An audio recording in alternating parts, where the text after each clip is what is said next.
Hello everyone, কেমন আছো তোমরা সবাই? দেখো তো এটা হচ্ছে মাম্মামের বার্থডের দিনের ব্লগ। তো সেদিনকে পুরো ব্লগটা শেয়ার করা হয়নি, তো ওই জন্যই আজকে তোমাদের ব্লগটা আবার শেয়ার করছি। মানে সন্ধেবেলা কি হয়েছে না হয়েছে সবটাই তোমাদেরকে জানাবো। আর এই দেখো মাম্মামের জন্য একটা গিফট এনেছিলাম, তো সেটাও তোমাদের সাথে শেয়ার করব। আগের ব্লগে শেয়ার করা হয়নি মাম্মামকে কি গিফট দিলাম না দিলাম, তো সেটার জন্যই ব্লগ আবার ভিডিওটা তোমাদের সাথে শেয়ার করছি। তো এই দেখো সকালবেলা তো দেখলে আগের ব্লগে মাম্মাম স্কুল থেকে চলে এসছে, আর এখন এসে মাম্মামকে স্নান টান করিয়ে দিয়েছি। করিয়ে দিয়ে এই দেখো এই চেনটা হচ্ছে মামামের মুখে ভাতে দেওয়া হয়েছিল ওর মামার বাড়ি থেকে, আর এর মধ্যে একটা পেন্ডেন্ট আছে। তো এই মানে পেন্ডেন্টটাই আমি গিফট করেছি মাম্মামকে। তো দেখো কেমন হয়েছে তোমরা অবশ্যই কমেন্ট করে জানিও। আর সেরকম কিছু দিতে পারিনি, ভাবছিলাম সেরকম একটা ভালো কিছু দেবো, কিন্তু এখন সেরকম পরিস্থিতি ছিল না। কারণ হচ্ছে তোমরা আস্তে আস্তে জানতে পারবে, আমাদের সামনে একটু খরচা আছে। কারণ হচ্ছে আমরা একটু আমরা বাইরে আউটিংয়ের প্ল্যান করা হয়েছিল যে বাইরের দিকে যাওয়া হবে। তো সবটাই তোমরা ব্লগ দেখলে জানতে পারবে আস্তে আস্তে। তো তার জন্যই আর সেরকম কিছু কেনাকাটা করা হয়নি, কারণ সারা বছরই মোটামুটি কিন্তু আমরা টুকিটাকি কিনেই থাকি। মানে সোনার জিনিস বলতে গেলে কেনা হয়, তো ওই জন্য আর সেরমভাবে কেনা হয়নি। আর এই দেখো মামাম যেহেতু একদম ছোট, তো তার জন্য ওর জন্য এই পেন্ডেন্টটাই কেনা হয়েছে। আর সেরকম কিছু একটা কিনিনি, কারণ ও তো এখন পড়তেও পারবে না। তো আস্তে আস্তে করে ওর জন্য সব কিছু করে রাখবো। আর এটা আমার খুব ভালো লাগলো, তো ওই জন্য এই পেন্ডেন্টটা নিয়ে এসেছি। তো দেখো মাম্মাম এখন ধরে তোমাদেরকে দেখাচ্ছে, মানে ও খুব আনন্দ পাচ্ছে, যে খুব খুশি হয়েছে ও গলায় পরে। এমনিতে জানো তো ও খুব একটা সোনার চেন পরতে চায় না, ওর একটা রূপোর চেন আছে, ওটাই ও সবসময় পরে, কারণ ছোট মানুষ তো ওই জন্য পরে না। কিন্তু ও আজকে খুব খুশি হয়েছে ওই চেনটা পেয়ে, মানে বারবার বলছে এটা আমার চেন আমার চেন। তো দেখো ওর মুখ দেখলেই বুঝতে পারবে, তো ওই জন্য ওকে পরিয়ে দিয়েছি। তো চলো রাত্রেবেলা কি হবে না হবে সবটাই তোমাদের সাথে শেয়ার করব বললাম। তো তোমরা দেখতে থাকো আমার ব্লগটা আর সঙ্গে থাকো। দাদুকে দেখিয়ে বলো দাদু কেমন হয়েছে। তো ওই দেখো এখন হচ্ছে সন্ধ্যাবেলা, মানে তখন সকালবেলা ওকে রেডি ফেডি করে দিয়ে মানে স্নান টান করিয়ে খাইয়ে ঘুম পাড়িয়ে দিয়েছিলাম। আর তারপরে আমিও একটু রেস্ট নিয়ে নিয়েছি। আর এখন দেখো বিকেলবেলা আমি সবজি কাটতে বসেছি। মানে কি বলো তো, সেরকম খুব একটা রান্নাবান্না কিছু করবো না, কারণ প্রচণ্ড গরম ছিল। তো ওই জন্য নর্মালি হবে, মানে চিকেন করা হবে, আর হচ্ছে আলু ভাজা পটল ভাজা, মানে 3 রকমের ভাজা করব, যাতে মাম্মামের যেহেতু 3 ইয়ার্স এটা, তো ওই 3 রকমের ভাজা করব। আর হচ্ছে ডাল করব, ডাল চাটনি আর মাংস। আর সেরকম কিছু করব না, জানো তো বাড়িতে না সেরকম কেউ আসবেও না, মানে শুধু আমার দাদা বৌদি মা আর বাবাই। আর এই দেখো এই আলু ভাজার জন্য আলুগুলো এরকম গোল গোল করেই কেটেছিলাম, কারণ মাম্মা না এরকম আলু ভাজা খেতে খুব ভালোবাসে লম্বা লম্বা থেকে। আর এই পটল ভাজা আর এই 3 রকমের ভাজা যেগুলো হয় আর কি, ওর 3 বছরের জন্মদিন বলে 3 রকমের ভাজা আর চিকেন যেটা বললাম এইগুলোই। আর এই দেখো এখানে এসছে এখন মা, আর আমাদের পাশের বাড়িতে পুচু আর দিশা, আর মা বাবা এসেছিলো আর দাদা এসেছিলো বৌদি। তো এই কজনই এসে। আর এখন দেখো মুড়ি মাখা হয়েছে, কারণ কী বলতো ওরা একটু তাড়াতাড়ি চলে এসেছিলো, তো দাদা আসেনি, দাদা লেট করে আসবে যেহেতু অফিসে গেছিলো। তো এখন মুড়ি মাখা হয়েছে, তো ওই মুড়িটাই আমরা সবাই মিলে খাবো, যেহেতু সন্ধেবেলা সেরকম কিছু খাওয়া দাওয়া হয়নি। আর এই দেখো এখানে মাম্মামের পাপা এখন অফিস থেকে এসে এখন ওই বার্থডে যেগুলো লাগানো মানে লাগায় আর কি সেলিব্রেট করা হবে যেগুলো থাকে, তো সেইগুলোই ও লাগানোর চেষ্টা করছিল। আর কি বলো তো ওইখান থেকে না ওই পেপারগুলো এতটাই মানে অতটা ভালো ছিল না, পেপারগুলো খুলে খুলে শুধু পড়ে যাচ্ছি, আর গায়ে হাত পায়ে পুরো চিকচিক চিকচিক, মানে ওই জিনিসগুলো পুরো লেগে যাচ্ছিলো। তো সেটাই আবার চেষ্টা করছিল যে কিভাবে কি লাগাবে না লাগাবে, তো এইগুলোই করছিল। আর এই দেখো ভাইটাও ছিল, ভাইটা আগের দিন এসছে আমাদের বাড়িতে, তো ওই জন্য আমরা বললাম যে ভাইটাকে থেকে যেতে, তো ওই ভাইটাই ছিল। আর সেরকম খুব একটা বড় করে না করা হয়নি। তো চলো ব্লগটা দেখতে থাকো আর আমার সঙ্গে থাকো। আর ওদিকে কি বলো তো, আমার শ্বশুরমশাই কিন্তু চিকেনটা রান্না করতে চলে গেছিলো এই সময়, আর আমি এদিকে রান্নাঘরে রান্নাগুলো কমপ্লিট করে নিচ্ছিলাম, যাতে একটু তারপরে বসে গল্প করতে পারি। আর এই দেখো এখন এখানে হাসাহাসি হচ্ছে, মানে আড্ডা মারছিলাম।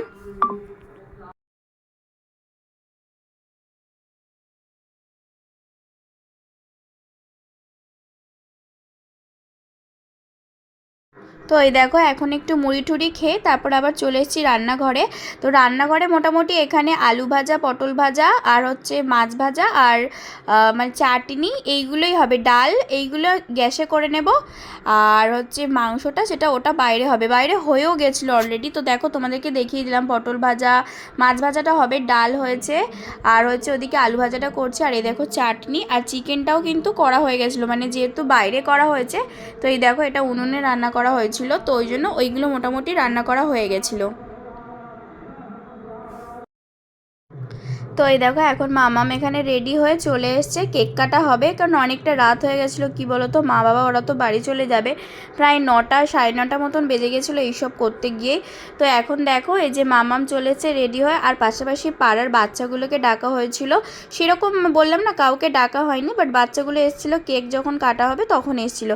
আর মামাম যে জামাটা পরে আছে সেই জামাটা মামামের স্কুল থেকে মানে দিয়েছিল, তো যেটা তোমাদেরকে আগের ব্লগে বলেছি, ওর জন্য একটা কেক আর জামা দিয়েছিল, তো এই জামাটাই দিয়েছিল, তো সেটাই মামামকে পরিয়েছিলাম। আর এই দেখো এখন না, আর মামাম ওই যে যেটা লেখা রয়েছে মানে বার্থডে গার্ল হিসেবে এরকম লেখা রয়েছে, ও ওইটা পরে এত মানে খুশি হয়েছে, কারণ আগের 2 বছর হয়েছিল তখন না ও অতটা একদমই বুঝতো না।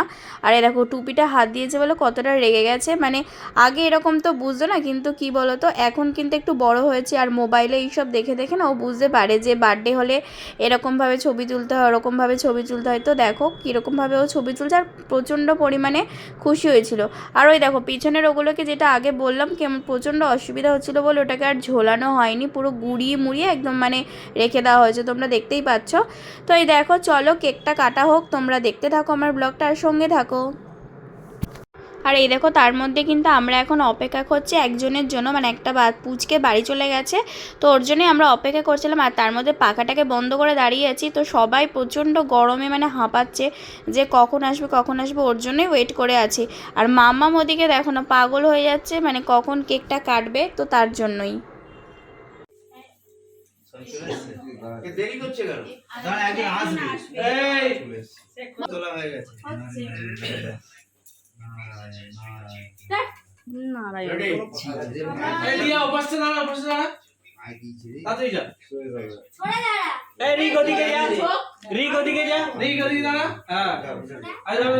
কিন্তু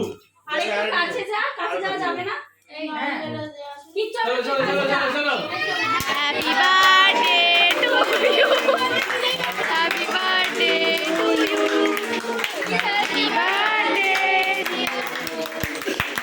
Happy birthday to you.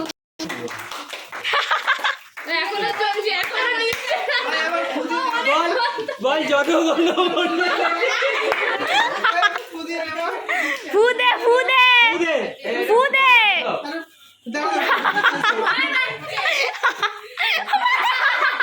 ওটা তুলে দাও এবার তুলে দাও হ্যাঁ এবার ফুদে তুলে দাও ফুদাও ফুদাও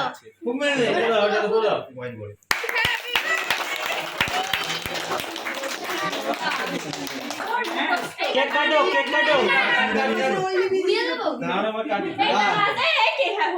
বাবা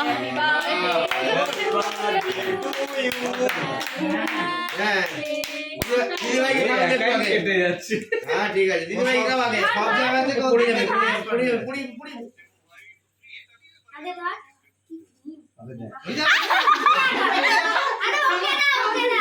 খাচ্ছে না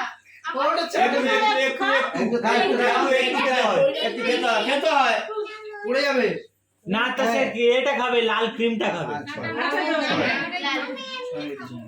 আচ্ছা তুই খা একটু মুখে ছুঁয়ে নাও দিদি ভাই একবার ছুঁয়েছে মনে হয় হ্যাঁ এই তো ঠিক আছে তাহলে দিয়ে দে না আমি দেব দিয়ে আগে খাই দে কি আছে হবে একটুখানি খাই দিই আমি পাড়া চলো এই দাঁড়া এই ক্রিমটা একটু খাই দি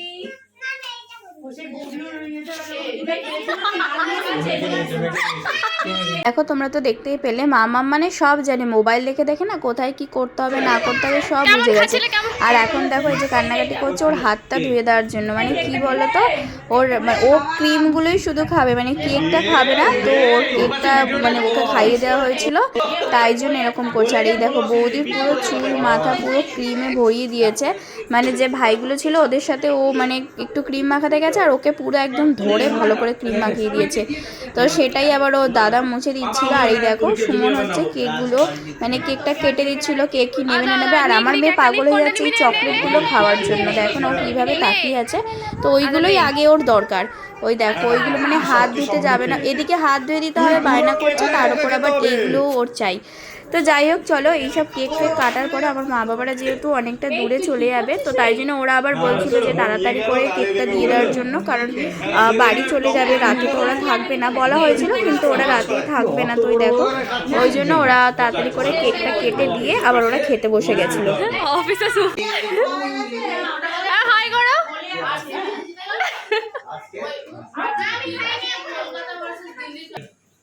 দিয়া কথা মতে আরে এটাই নিয়ে দাও।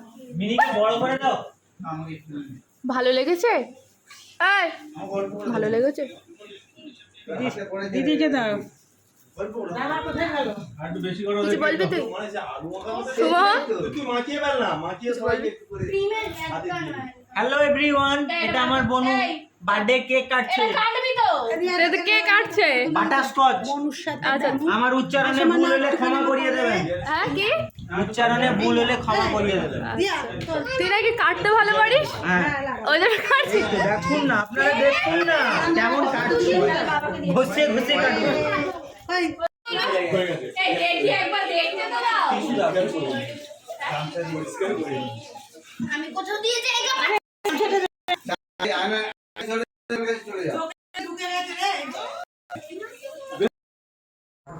তো এই দেখো এখন সবাই বসে পড়েছে খেতে, সবাই না মানে ওই মা বাবা দাদা ওরা যেহেতু বাড়ি চলে যাবে, আর পুচকেটা এখন বায়না করেছে ওদের সাথেই খেতে বসবে, তো ওই জন্য ওদের ওকেও দেখো একটা থালা দিয়ে বসিয়ে দিয়েছি, জানি না কতটা কি খাবে, বাট বলছে ওদের সাথেই খাবে, তো ওই জন্যই দেখো মানে খেতে বসিয়ে দিয়েছি।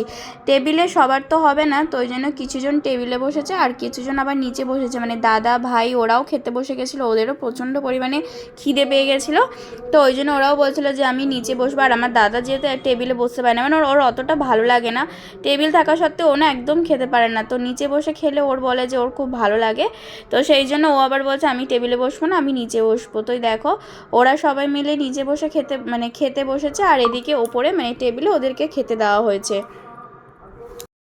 অন্ধকার আর ভিডিও করতে পারছি না, কারেন্ট চলে গেছে লাস্ট মোমেন্টে। চলো, হ্যালো গাইস, কারেন্ট চলে গেছে, আমাদের ফটো তুলে দিলে না জ্বালাকে বাইঠা কারেন্ট চলে গেছে, কি করব? খুব বাজে ভাবে, চলো। সেটাই আমাদের কপাল ফাটা। আবার কারেন্ট থাকে একটু বালতিতে করে এনে আমার ফটো তোলা দিক দিয়ে আমার কপাল ফাটা।